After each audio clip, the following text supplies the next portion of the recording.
नमस्कार, मी अनिल उपाध्ये. शिवसिद्ध बातमीपत्रात आपलं स्वागत आहे. पाहूया आजची बातमी. देशातील लोकशाही टिकवण्यासाठी आणि काँग्रेस पक्षात नवचैतन्य निर्माण करण्यासाठी आता संघटनात्मक फेरबदलावर भर दिला जात आहे. जिल्ह्यात विविध स्तरावर 131 नवीन पदाधिकाऱ्यांच्या नियुक्त्या केल्या जाणार असून केवळ कार्यक्षम आणि निष्ठावंत कार्यकर्त्यांना संधी दिली जाईल, असे मत ऑल इंडिया काँग्रेस कमिटीचे मुख्य निरीक्षक जयशंकर पाठक यांनी व्यक्त केले. ते हातकणंगले इथं संघटन सृजन अभियान निमित्त तालुक्यातील कार्यकर्त्यांच्या मेळाव्यात बोलत होते. पुढे ते म्हणाले, राहुल गांधी यांच्या नेतृत्वाखाली देशात 700 काँग्रेस कमिट्यांमध्ये संघटनात्मक बदल केले जात आहेत. बेरोजगारी, शेतकऱ्यांचे प्रश्न आणि सामाजिक न्याय धोक्यात आला असून देश टिकवण्यासाठी काँग्रेसची ताकद वाढवणे ही काळाची गरज आहे.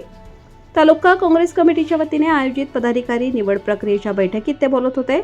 यावेळी व्यासपीठावर भगवानराव जाधव, सोनाली सावंत, बाजीराव सातपुते, उत्तम पाटील, जयसिंग पाटील, विनायक घोरपडे, डॉक्टर अभिजित इंगवले आदी मान्यवर उपस्थित होते. यावेळी बोलताना महाराष्ट्र प्रदेश काँग्रेस कमिटीचे सरचिटणीस सचिन चव्हाण म्हणाले की सध्याचे शासन देशाची विचारधारा बदलून लोकशाही संपवण्याचे काम करत आहे. पक्ष फोडून आणि माध्यमांवर दडपण आणून जनतेची फसवणूक केली जात आहे. मात्र भाजपच्या या राजकारणामुळे काँग्रेसमधील कचरा साफ झाला असून आता केवळ निष्ठावंत कार्यकर्ते पक्षात राहिले आहेत. 2029 मध्ये सत्ता आणण्यासाठी आतापासूनच कामाला लागणे गरजेचे आहे. पक्षात एकूण 72 संघटना असून 131 नवीन नियुक्त्यांद्वारे तालुका पातळीवर सक्षम फळी उभारली जाईल, असेही त्यांनी नमूद केले.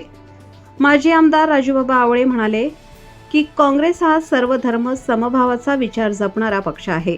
सामान्य कार्यकर्त्याला बळ देण्यासाठी आणि पक्षात पारदर्शकता आणण्यासाठी ही निवड प्रक्रिया राबवण्यात येत आहे. जो कार्यकर्ता जमिनीवर काम करेल त्यालाच पद दिले जाईल.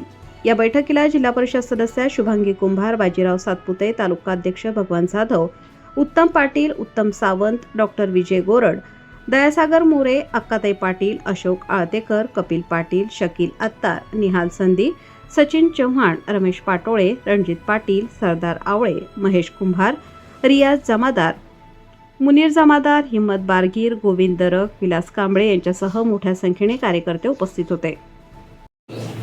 ही जबाबदारी तुम्ही घेणार आहे, ही जबाबदारी प्रामाणिकपणा आणि निष्ठेनं हे तुम्ही दाखवलं पाहिजे, हे महत्त्वाचं आहे. दुसरं पद घ्यायचं पण घरात बसायचं नाही. आपल्याला पद घ्यायचं आणि काँग्रेस पक्ष मजबूत करेल, काँग्रेस पक्ष कसं वाढेल यासाठी तुम्ही सगळं. आता काय करूया, सगळेजण आपण बाहेर जाऊया आणि मग एक एक जण जे काही बोलणार असतील, साहेबांना भेटायचं, आपली भूमिका